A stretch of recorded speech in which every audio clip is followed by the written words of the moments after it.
Alright, so we'll now begin with the audience Q&A. Anyone who has a question can raise his hand, and we have students here who will get the mic to you. So.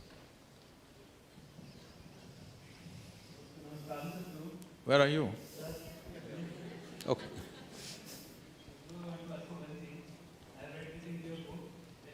Little closer if you can, yeah. So one way to liberate is to dissolve all suffering to you. So all suffering to me? dissolve into you. Oh. I have read this in your book. So how can we dissolve all suffering to you?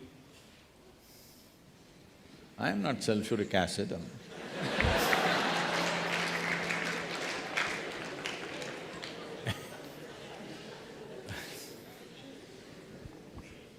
Let's understand this. What is dissolution? I don't know how you got this, that's not what's been said anywhere, but it's a little off, but let me correct that. See, whether people are conscious of it or not conscious of it, every human being, knowingly or unknowingly, are seeking solutions to wherever they are. Isn't it so? Or in other words, the nature of human intelligence is such that wherever you are, there is a problem. Yes? This happened. It's okay if I tell you a joke? I know it's a serious question, very spiritual. A husband and wife who are over 70 years of age were celebrating their 45th wedding anniversary. So they decided they will go through everything just the way it happened on the wedding day. So, wedding got over, they went to the church where they got married, they came out of it at the same time. Then as they did on that day, they went to a romantic Italian movie. Then after that, they went for a dinner in a particular restaurant. They had the same kind of food and the same kind of wine, and they started driving. Then the wife said, "John, what's happened with you? Do you remember 45 years ago when we were driving, how passionately you kissed me?" So he said, "Okay." Hey, don't laugh, you don't know what is 45 years later. That's a different world, okay? So he tried to kiss her, and unfortunately, 45 years later, your body is not the same, and the cars are faster, and boom, they went into the bridge. So they were at the gates of heaven. Then they got checked in together.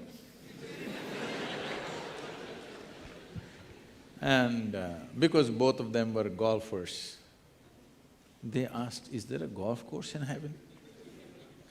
Saint Peter said, "Yes, the best golf course you would have ever seen."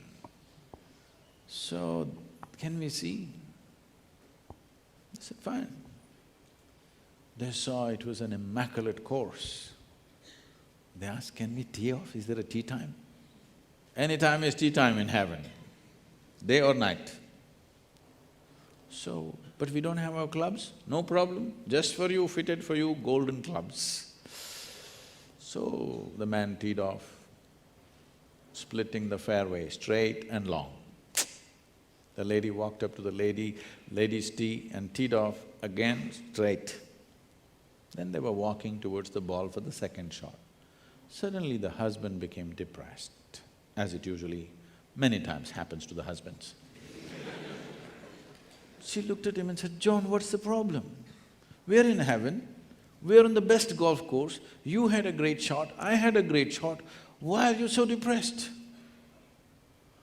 He said, "If it was not for your stupid health food, we could have come here long time ago."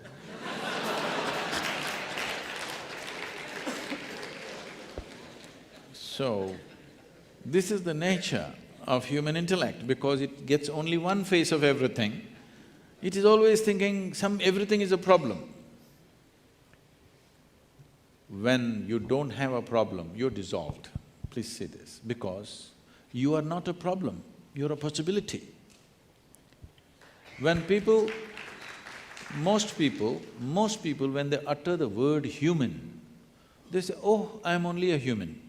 They're always referring to the word human as a limitation, as a problem. Very few people are saying, I'm human, referring to the immensity of being human. Because most people have not explored the immensity of what it means to be human. This is why there is so much talk about heaven and God and so many things, because people have failed to explore the immensity of what it means to be human. If you explore the full depth and dimension of what it means to be human, then you don't worry about dissolution, because is it true that you are not born this way, of this size as you are today? Hello? Slowly you accumulated. How? Just the food that you've eaten, isn't it? What you accumulate can be yours. You cannot say it's me, isn't it? Hello? As I'm speaking, I pick up this vessel and say, this is my vessel. Then you will think, oh, Sadhguru has some problem. But everybody says he is wise, let us listen some more. After some time I say, this is me. Then you'll say, let's go. Because now it's dangerous, isn't it? But this you're doing every day. Food appears on your plate, you say, this is my food. You eat it and then you say, this is me. If you get this point today, that the body that you carry is just a piece of the planet, today if you get it experientially, your life will change today. Otherwise, one day you will anyway get it from the maggots, but it's a bit late. So dissolution does not mean destruction. Dissolution means you broke the boundaries of your individuality. Because your individual existence is a myth that you have created. You are very much individual, you don't like the person who's sitting next to you right now. So don't breathe the air that they are breathing. Do one thing, just close your nose like this, hold it like this for 2 minutes. You know that without communication, you won't last for a moment. This is not just with respiration, this is with every particle in this body. Without being in communication with the entire existence, this cannot exist for a moment. So dissolution is not something that you have to do. If you drop the conclusions that you have made about yourself, this is already dissolved. Modern physics is telling you this, isn't it? You already dissolved, you don't have to dissolve. It is just that you have a fancy idea in your head. To get that idea out is the spiritual process. Spiritual process is not a real process.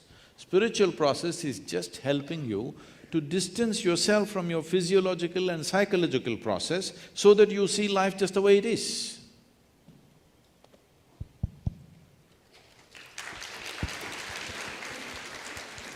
Sadhguru. Where are you? Okay. Yeah. So I completely resonate with the idea of yours which you have in education. And having graduated from this place, and I don't know why I did engineering, 1 year of preparation, 4 years of B.Tech, 2 years of M.Tech. Out of that frustration of why I'm doing engineering, I wanted to work in the education sector, and currently I am working. I face many challenges. To bring about a change in the system of how things are working and how children are taught, it is a very slow process of how things move and how much you try that, okay, there should be a holistic development and this and that. Things boil down to, okay, ठीक है, 12 तक पढ़ लो, उसके बाद ये कर लो, वो कर लो. So I want to ask you if you can give some tips on how you think of how education should be, can be actually scaled up. क्योंकि बहुत सारे models हैं which are there in some parts of the country which believe in this. And I too feel कि meditation can be introduced in the system of education. So what do you feel कि how can we make this happen at a large level? Please. See, we are always thinking of changing the system. I'm not saying it should not, it should. But within the existing systems, we can do many things, depending upon the individual teachers and individual educators, how they operate. Because when you try to change the system in your own time, when you want to change the system, you must understand any system. Even within the family, if you want to change a system, it will take many years. It's not going to change overnight. Sometimes a generation has to pass, ask for it to change. To walk into your house with your shoes on, one generation has to pass, isn't it? So, instead of thinking how to change the system, yes, we must have the vision of changing the system, but within the system, how to do the maximum delivery is something that all of us should always look at. Otherwise, we are always talking about future generations without addressing the current generations. It'll never work that way. It'll only be a dream. We have to make the difference in the current generation. Only then, if you take a small step now, the next generation will take a bigger step. But without taking this step, we are dreaming of a big step, it will not happen. It will be just an idea which will not work. So, as an educator, you mentioned the word meditation. We must understand this, what meditation means. The word meditation, the English word meditation doesn't mean anything. If somebody sits with their eyes closed, people think they're meditating, but you can sit with your eyes closed for many reasons. Unable to bear the world, you can close your eyes. Yes.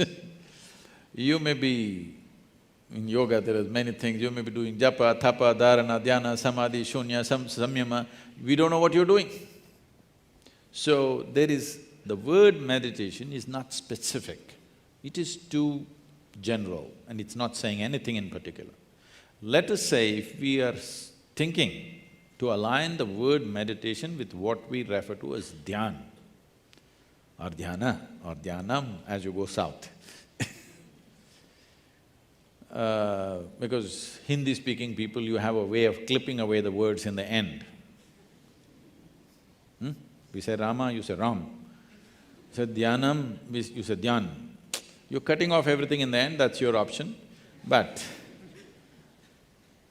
if you're thinking it is dhyan or dhyana or whatever, what this means is, if you sit here, if you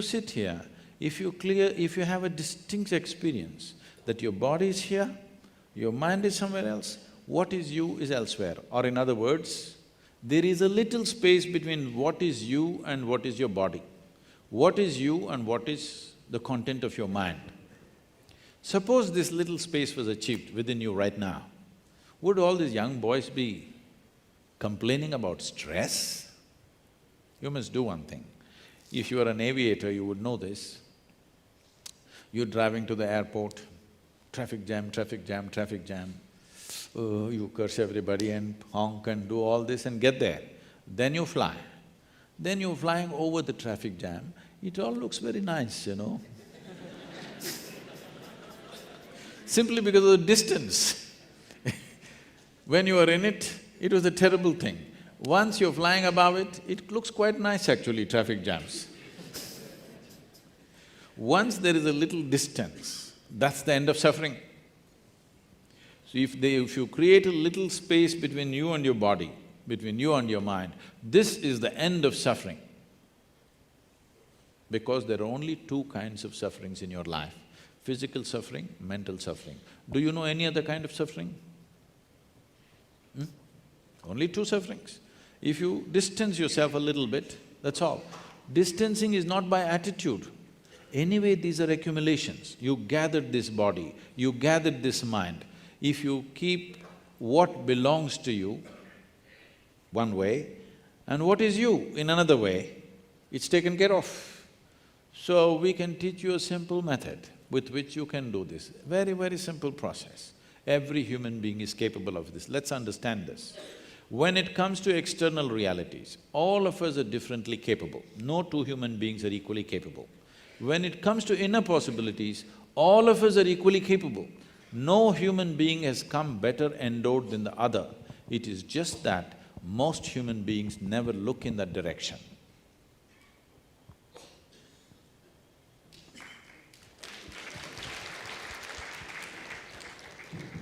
Namaste Sadhguru. I'm here. My name is Kamal. I'm here with my wife, my mother, and thank you so much for coming here. We have been following your guidance for many years now, and it inspired us to, you mentioned about IYC, it inspired us to create YIC or Young India Challenge, where 2 days back we invited the youth of India from Erode, Bangalore, Assam to solve India's challenges. And I would like to ask you that the way we are connecting this is that if people find their passion and do what they love, they should be able to positively contribute to the society and solve the biggest challenge. But we see, that there are so many practical situations that young people face, and today we are talking about youth and truth.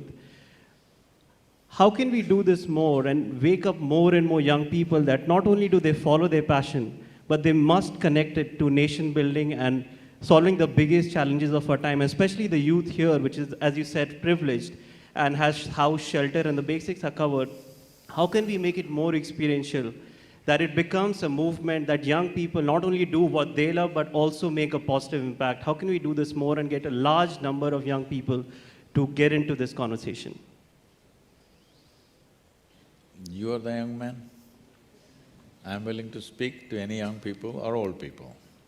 I don't see youth as a numerical entity. I think a lot of young people are pretty old, complaining about stress.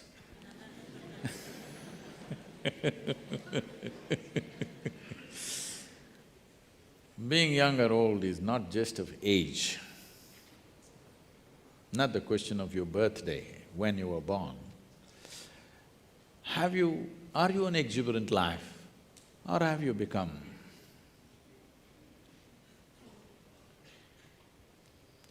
Youth means life in the making.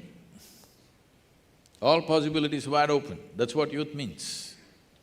You not become conceited yet. You should not be, I'm saying. You have not made your conclusions about life, you're still willing to look at everything fresh. That's what youth means. I think it's the business of every human being to stay that way all their life, that you never make your conclusions, you become a constant exploration and a seeking in life, that you not become a conclusion. Conclusion should happen with death. Before that, if you conclude, then we will have to endure dead people walking around in the society who have no zest for anything, but we have to bear with them. That should not happen to you or to anybody, isn't it? So, you said many things in one question about nation building, about many things, yes. In 70 years we should have built the nation, but we have made some grave mistakes for which we are paying the price, but there's no point doing post-mortem and going on thinking what we could have done right at that time. We should do the right things now. And as a nation, as a culture, I must tell you this. I speak to a variety of people, to the highest level of academics, scientists, in various parts of the world. But I still find, if you take a bunch of people, just like that, if you catch them, 100 people on the street in Mumbai or Bangalore or Chennai, they're much smarter than anybody you can find anywhere, really. No, I didn't mean to leave out Delhi. I'm saying, average intelligence in this country, average intellect in this country is naturally high because of a certain cultural ethos that we have had for a long time. But our problem is, their human intelligence is organized to produce something. Here, human intelligence is disorganized. Everybody is a genius, but nothing happens. You go and sit in a tea shop, he will be telling you how Virat Kohli, his bat he's not holding it right. What he should do? The tea shop owner.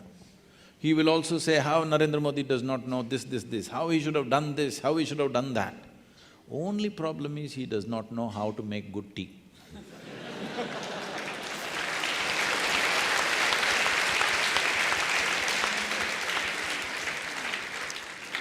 We must transit from this. we must be a conscious application of genius, not a wild application of genius. It will not produce any results, it will only create problems. It's very important that we organize India to a productive future. Otherwise, we'll work against each other constantly. See, we are driving against each other. All of us could easily drive with the roads that we have. For the traffic that we have, we could easily drive. Well, we could easily come up with something, okay, everybody must drive minimum 60 kilometers per hour, because there are some very fast drivers, some slow drivers, some who don't know what is driving, some who thinks they're Formula 1 racers, all kinds of people are there on the same street. You know, this I realized about 20 years ago or more, yeah. About 20 years ago, when I first went to the United States, I'm always used to putting my right foot down, full on. So I'm hitting like 150 miles per hour. People say, Sadhguru, don't do this, they will handcuff you. I said, why? The road is wide open, the engine is good. What's my problem? And I'm okay. So, no, Sadhguru, that's not the thing. See, here they put 70. You have to go 70 only. It took me some time to understand. Then I looked around, then I see a 82-year-old woman is driving a school bus. Then I saw, okay, I can drive at any speed and keep the car on the road. But now this lady who's 82 is driving a school bus. Maybe if I go boom like this next to her, we don't know what happens to her. Then it took me a year to take this passion of putting my right foot down. Now I'm a little controlled, I'm just above the speed limit I'm because I started appreciating the organization. It kind of… for an Indian mind, it's a little difficult because what I can do, but what about the rest of the organization? The organization has been done so that everybody can participate in it. I may be good at something, so I will do it in a certain way. If I want to do that, I must go on a racetrack. You know, I really want to hit 200 miles per hour, I must go on a racetrack, not on the road, because the road is made for everybody. All kinds of people are driving, and most people don't have help even though they're 85, 90, there are 90-year-olds driving. You can't drive at 100 miles per hour next to him. But we can easily set this up. I'm just taking road as an example. With every aspect of our life, I think India, what it lacks is too much genius and not enough organization. You young people must bring that organization into this country so that this intellectual investment or intellectual, the bank that we have, the human resource that we have can become a great potential, not a huge problem. It can become a big problem if it is not organized.